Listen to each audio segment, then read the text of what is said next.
There's no need at all for any doubt about the existence of a supernatural external, the Satan. There are some who were taught from a very young age that in the Bible we only find a Satan, but not the Satan. Now that's an absolute falsehood. We find the Satan in Job amongst the sons of God. We find the Satan in Zechariah. We find the Satan, of course, in Matthew. Now this is not a personification. We all know about personification. We know that wisdom is a woman. We know that wisdom is not a person literally. However, the Satan is an intelligent being, quite obviously.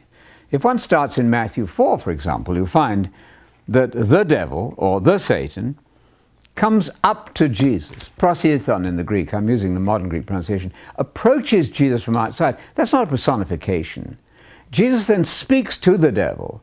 He's not talking to a personification. I think anybody with any literary sense would have to see that's true.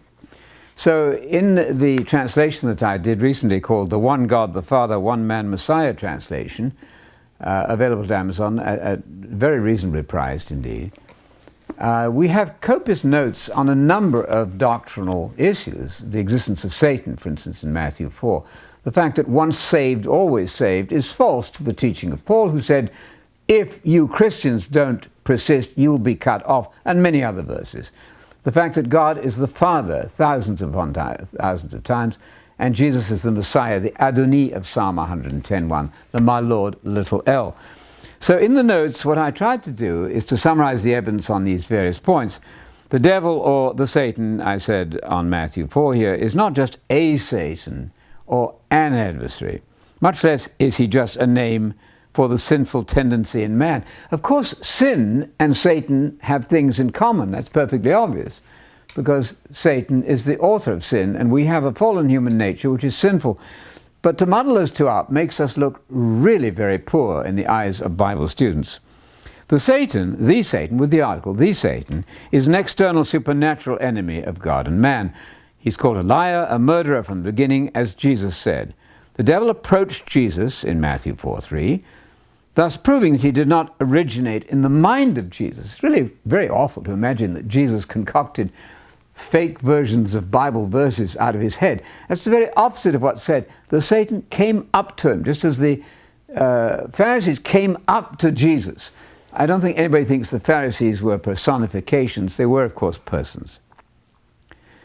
And we read in 1 Timothy 3:6 that the devil fell into condemnation.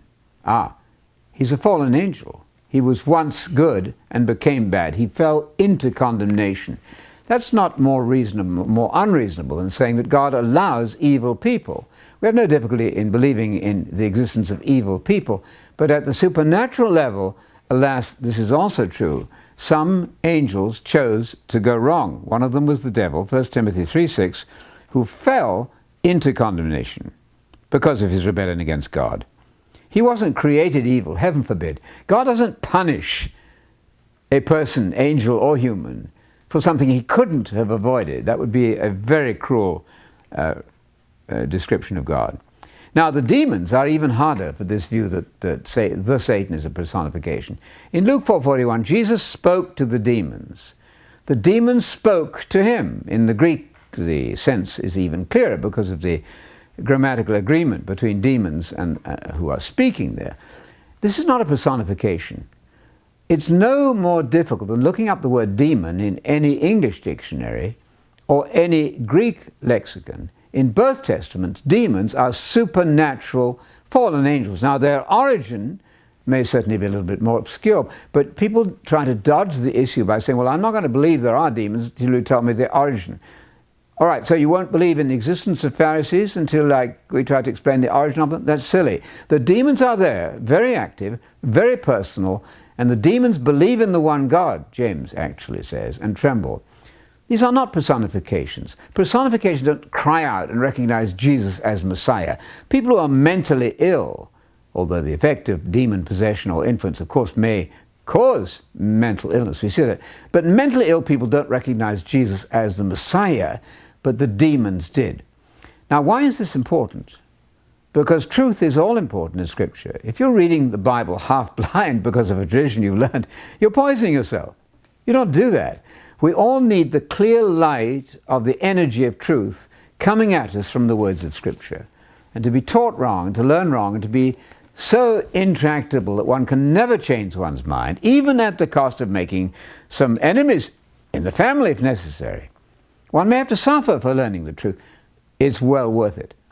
So here we have then this very clear fact that the demons are not the demoniacs. You have the ones who are demonized, those are the human beings, and you have the demons who demonize them. No way need they be confused. And I said here, to alter the meaning of demon to mean a demoniac is a tragic assault on the integrity and truth of Scripture. God's revelation must never be suppressed to conform to some imagined, quote, scientific theory. We all know about the dangers of altering the meaning of easy words like marriage and other words. The Trinitarian idea of God likewise involved a change in meaning of the biblical word for God. God in the Bible is some 11,000 times Yahweh, or Elohim, or Adonai, or Theos. Never once does the word God mean a triune God.